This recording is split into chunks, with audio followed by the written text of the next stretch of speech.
مولانا سید ابو الاعلیٰ مودودی رحمۃ اللہ علیہ کی کتاب سنت کی آئینی حیثیت،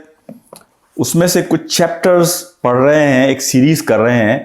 منکرین حدیث کے حوالے سے، جو حدیث کا انکار کرنے والے ہیں۔ آج کا جو چیپٹر ہم پڑھیں گے اس کا ٹائٹل ہے حدیث میں کیا چیز مشکوک ہے اور کیا مشکوک نہیں ہے۔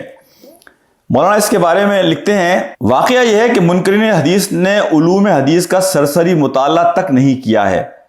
اس لیے وہ بار بار ان مسائل پر الجھتے ہیں جنہیں ایک اوسط درجے کا مطالعہ رکھنے والا آدمی بھی الجھن کے بغیر صاف صاف سمجھتا ہے۔ جہاں تک ان لوگوں کا تعلق ہے، انہیں سمجھانا تو میرے بس میں نہیں ہے،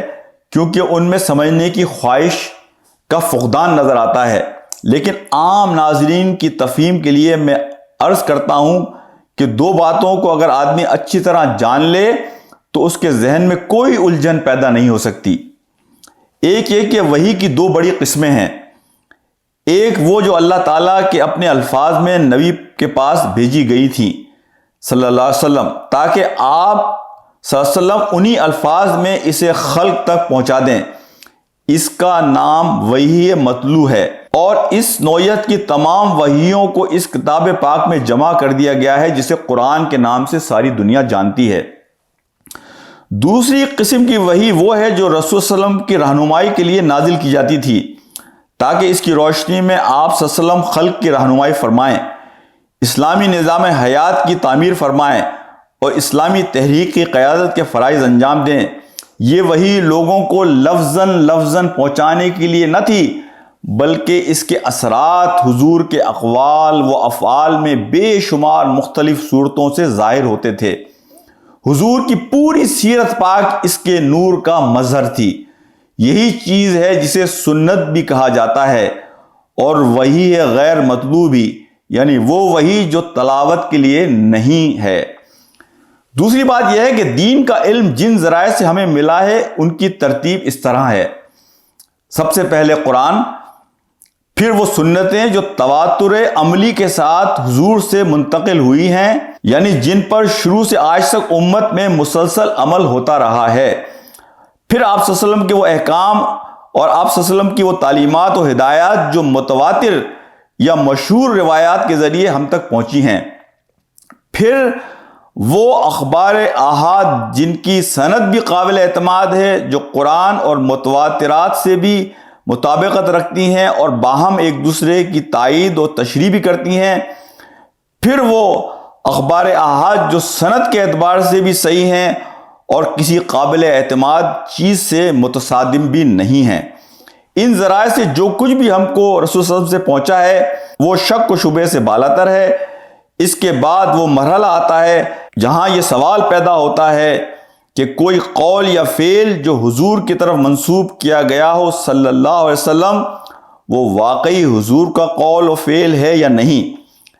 یہ سوال دراصل ان روایات کے بارے میں پیدا ہوتا ہے، یعنی وہ چار چیزوں کے بعد مولانا یہ بات کہہ رہے ہیں کہ اب کچھ روایات کے بارے میں یہ سوال پیدا ہوتا ہے، یعنی یہ اقوال رسول صلی اللہ علیہ وسلم جو حدیث کی صورت میں ہمارے پاس آئے ہیں، یہاں مولانا کیٹیگری بتاتے ہیں 5 کہ یہ وہ کیٹیگریز ہیں جس میں لوگوں کو سوال پیدا ہوتا ہے۔ جو اوپر 4 بتائی گئی ہیں اس میں کوئی سوال نہیں ہے، کوئی شک اور شبہ نہیں ہے۔ تو پہلی ہے جن کی سند تو قوی ہے مگر ان کا مضمون کسی زیادہ معتبر چیز سے متصادم نظر آتا ہے۔ نمبر 2، جن کی سند قوی ہے مگر وہ باہم متصادم ہیں اور ان کا تصادم رفع کرنے میں مشکل پیش آتی ہے۔ نمبر 3، جن کی سند قوی ہے مگر وہ منفرد روایتیں ہیں اور معنی کے لحاظ سے ان کے اندر کچھ غرابت محسوس ہوتی ہے، غربت یعنی کمزوری محسوس ہوتی ہے۔ نمبر 4، جن کی سند میں کسی نوعیت کی کمزوری ہے مگر معنی میں کوئی قباحت نظر نہیں آتی۔ نمبر 5، جن کی سند میں بھی کلام کی گنجائش ہے اور معنی میں بھی۔ اب اگر کوئی بحث ان دوسری قسم کی روایات میں پیدا ہو تو اسے یہ دعویٰ کرنے کے لیے دلیل نہیں بنایا جا سکتا کہ پہلی قسم کے ذرائع جس سے دین ہم تک پہنچا ہے، جو کچھ ہمیں نبی صلی اللہ علیہ وسلم سے پہنچا ہے، وہ بھی مشکوک ہے۔ مزید برآں یہ بھی جان لینا چاہیے کہ دین میں جو چیزیں اہمیت رکھتی ہیں وہ سب ہمیں پہلی قسم کے ذرائع سے ملی ہیں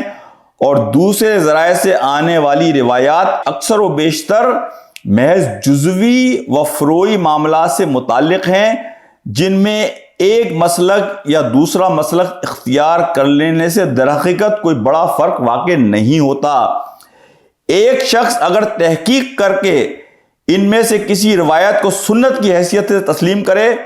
اور دوسرا تحقیق کر کے اسے سنت نہ مانے تو دونوں ہی رسول صلی اللہ علیہ وسلم کے پیرو مانے جائیں گے۔ البتہ ان لوگوں کو حضور کا پیرو نہیں مانا جا سکتا جو کہتے ہیں کہ حضور کا قول و فعل اگر ثابت بھی ہو کہ حضور کا قول و فعل ہے، تب بھی وہ ہمارے لیے آئین اور قانون نہیں ہے۔